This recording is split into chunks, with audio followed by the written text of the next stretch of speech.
Samsung is getting ready to shake things up with its next flagship, and new reports suggest the Galaxy S26 Ultra could deliver a noticeable leap in video recording compared to the Galaxy S25 Ultra. Photography has always been a strong point for Samsung phones, but video is where many users felt refinement was still missing, and with the S26 Ultra, that gap finally looks like it's starting to close. One of the biggest improvements is expected to come from 5x zoom video, which is said to look much cleaner, steadier, and more detailed than before. This is especially important because the 5x sensor on the Galaxy S25 Ultra received mixed feedback, offering solid image quality but struggling at times with shaky footage, focus hunting, and visible noise in low-light scenes. The Galaxy S26 Ultra is rumored to keep a similar 50-megapixel telephoto sensor with true 5x optical zoom, but the real difference this year comes down to hardware and software refinements. Samsung is reportedly using a wider aperture across the rear cameras, including the 5x lens, allowing more light to reach the sensor and significantly improving video quality in darker environments. With more light captured, night and indoor videos should show far less grain, cleaner shadows, clearer details, and smoother motion, making a real difference for people recording concerts, events, or nighttime city shots using zoom.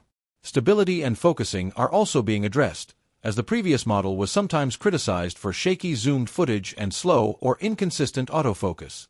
On the Galaxy S26 Ultra, improved stabilization and more refined autofocus behavior should make handheld zoom video feel steadier and focus transitions more controlled and natural. Beyond hardware, Samsung is also expanding video controls through Camera Assistant, giving users more creative freedom than before. For the first time, video sharpness adjustment is expected, allowing users to choose a softer, more cinematic look instead of Samsung's traditionally sharp processing.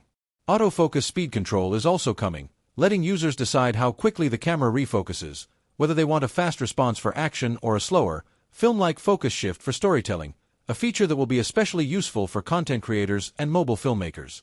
Color processing is another area seeing a major upgrade, as previous Galaxy Ultra models sometimes struggled with skin tones that looked too warm, overly smooth, or slightly unnatural. Reports suggest the Galaxy S26 Ultra delivers more accurate and realistic colors, with better skin tones, balanced lighting, and improved consistency across photos and videos.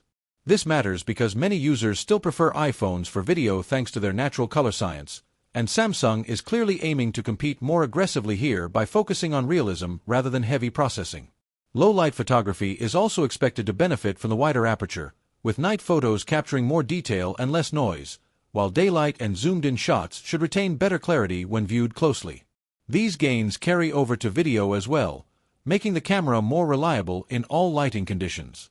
Alongside camera upgrades, Samsung is also adding practical features like a new privacy display that limits side-angle visibility, showing a shift toward meaningful, user-focused improvements instead of just pushing AI features.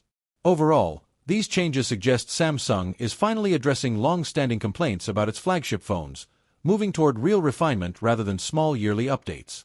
Battery size remains a concern at around 5,000 mAh, especially compared to budget phones with much larger capacities, but reports of faster charging could help balance that out. If these camera and video upgrades deliver as expected, with cleaner 5x zoom video, better low-light performance, improved stabilization, more natural colors, and deeper manual controls, the Galaxy S26 Ultra could become one of Samsung's strongest camera phones yet and potentially set a new standard for Android